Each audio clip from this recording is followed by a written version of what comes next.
Hi, St. Thomas's families. I hope this finds you well.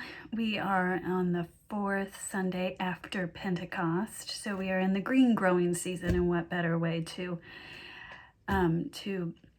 celebrate the green growing season than to continue our work, our book on Hope for the Flowers by Trina Paulus. This is an older book, but last week I read chapters 1 and 2, and remember we're talking about two caterpillars, Stripe and Yellow. So the saga continues. We will read chapters 3 and 4 today. So they found a kinship, a friendship, and so now we are moving into their life together. Stripe and Yellow. So Yellow and Stripe romped in the grass and ate and grew fat and loved each other. They were so glad not to be fighting everybody every moment. It was like heaven for a while, but as time passed, even hugging each other seemed a little boring.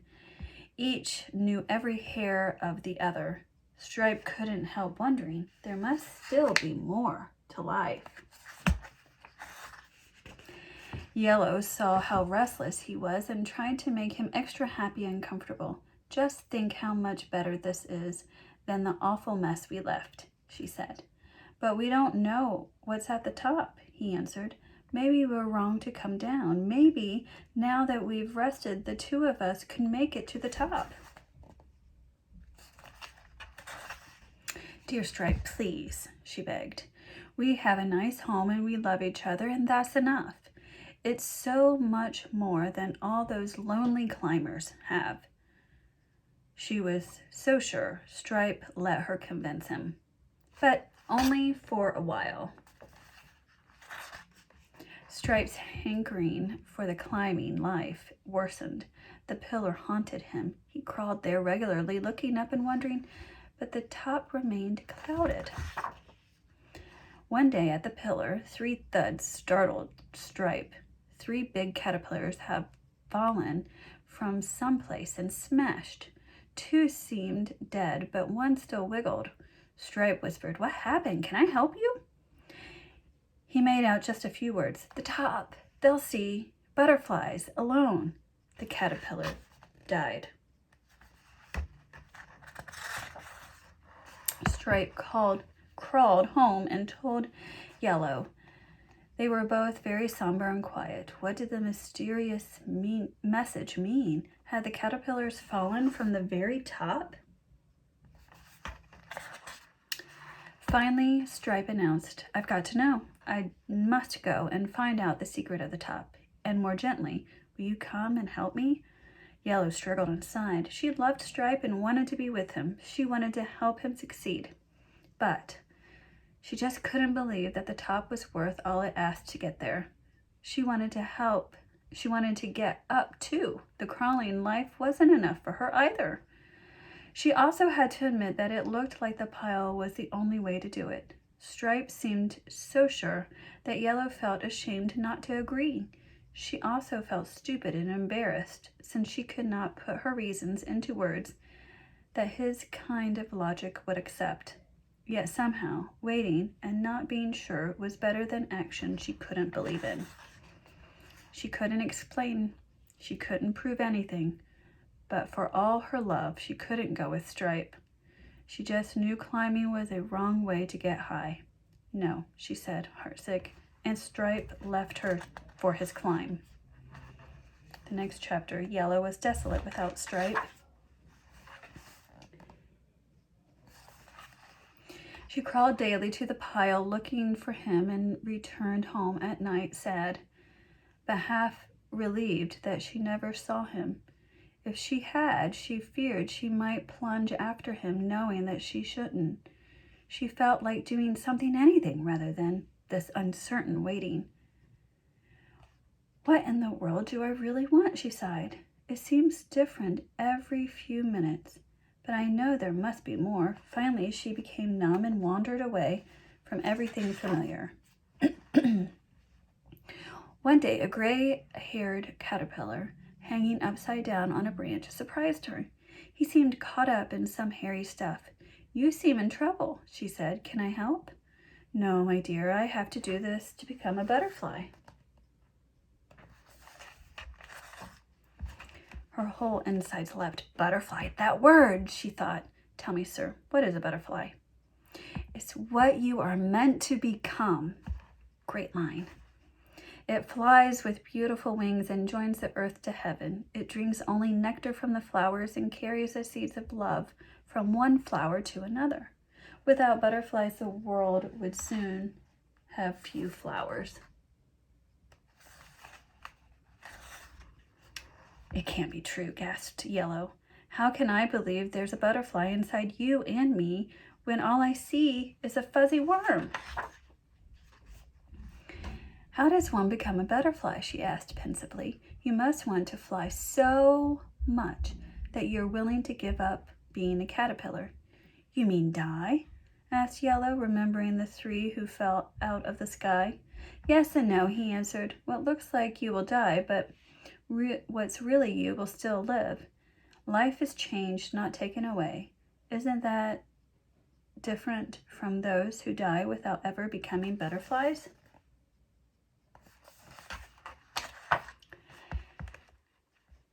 "And if I decide to become a butterfly," said Yellow hesitantly, "what do I do?" "Watch me. I'm making a cocoon. It looks like I'm hiding, I know, but a cocoon is no escape. It's an in-between house where the change takes place. It's a big step since you can never return to caterpillar life. During the change, it will seem to you or to anyone who might peek that nothing is happening, but the butterfly is already becoming. It just takes time."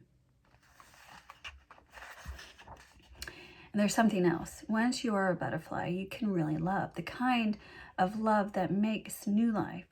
It's better than all the hugging caterpillars can do. "Oh, let me go and get Stripe," Yellow said. But she sadly knew he was too far into the pile to possibly reach. "Don't be sad," said her new friend. "If you change, you can fly and show him how beautiful butterflies are. Maybe he will want to become one too." Yellow was torn in anguish. What if Stripe comes back and I'm not there? What if he doesn't recognize my new self? Suppose he decides to stay a caterpillar? At least we can do something as caterpillars. We can crawl and eat. We can love in some way. How can two cocoons get together at all? How awful to get stuck in a cocoon. How could she risk the only life she knew when it seemed so unlikely she could ever be a glorious winged creature? What did she have to go on? Seeing another caterpillar who believed enough to make his own cocoon? And that particular hope which had kept her off the pillar and leapt within her when she heard about the butterflies.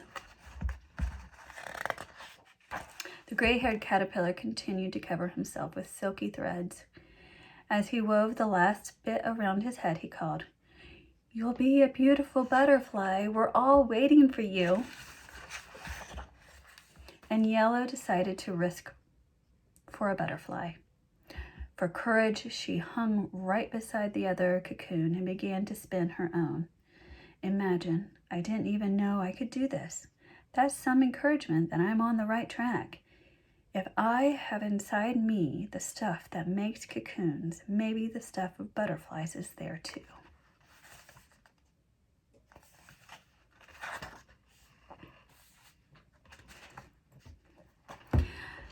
That is the end of chapter 4, and I love the line, "Butterfly is what you are meant to become." And I think that's true. We all have beauty inside of us, and just you being you and the gift to this world. And as you become more confident and who you are, you will blossom into a beautiful butterfly. So know that you are beautiful already and that the person you are becoming is beautiful. And there's great courage because you have a community, not just me, but a whole community who loves you and will come alongside you and create a safe space for you to flourish. So know that you are loved, and next week I will read more of Hope for the Flowers. And in the meantime, know that I love you and I miss you and I can't wait to see you again.